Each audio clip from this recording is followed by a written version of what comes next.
ఈరోజు మనం టమాటా బాత్ చేసుకుందాం. ఒక ఉల్లిపాయ, 5 పచ్చిమిరపకాయలు, చిన్న అల్లం ముక్క, 3 టమాటాలు చిన్న చిన్నగా ముక్కలుగా కట్ చేసుకోవాలి. ఉల్లిపాయ తొక్క తీసి కడిగి సన్నగా పొడవుగా కట్ చేసుకోవాలి.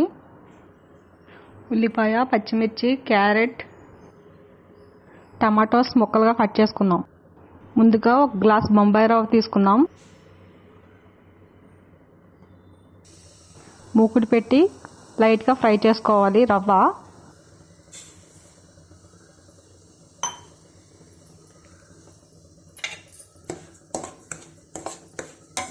5-10 నిమిషాలు ఇలా తిప్పుకుంటూ ఫ్రై చేసుకోవాలి. రవ్వ ఫ్రై అయిపోయింది, ప్లేట్లోకి తీసుకుందాం. మూకుడు పెట్టి 3 స్పూన్ల వరకు ఆయిల్ వేసుకోవాలి. ఆయిల్ వేడెక్కాక కొంచెం అల్లం ముక్కలు వేసుకుందాం. ఆవాలకు కొంచెం, పచ్చిశనగపప్పు 1 స్పూన్, పల్లీలు కొంచెం, 1 స్పూన్ మినపప్పు, కొంచెం జీడిపప్పు,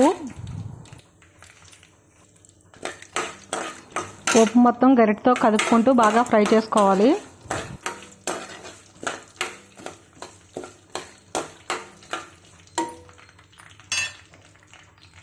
కొంచెం కరివేపాకు, పచ్చిమిర్చి ముక్కలు, ముందుగా కట్ చేసుకున్న ఉల్లిపాయ ముక్కలు కదుపుకుంటూ మనం బాగా ఫ్రై చేసుకుందాం. కొంచెం ఫ్రై అయిన తర్వాత కొంచెం పసుపు వేసుకుందాం. కలర్ కోసం పసుపు వేసుకుందాం. 1 స్పూన్ అల్లం వెల్లుల్లి paste, 1 spoon garam masala powder. మొత్తం వేగేంత వరకు మనం బాగా ఫ్రై చేసుకుందాం. ముందుగా కట్ చేసి పెట్టుకున్న టమాటా ముక్కలు వేసుకుందాం.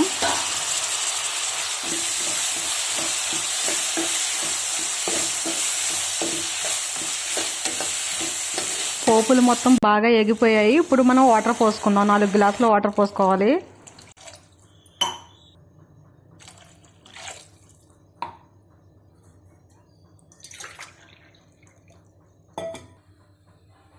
తగినంత ఉప్పు, కల్లుప్పు, కొంచెం కొత్తిమీర కూడా వేసి వాటర్ బాగా మరిగించుకోవాలి మూత పెట్టి.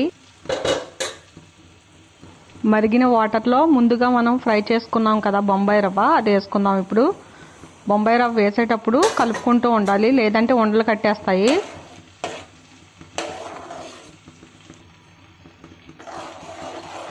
ఇలా బాగా కలుపుకోవాలి, ఉండలు కట్టకుండా ఉంటుంది మొత్తం.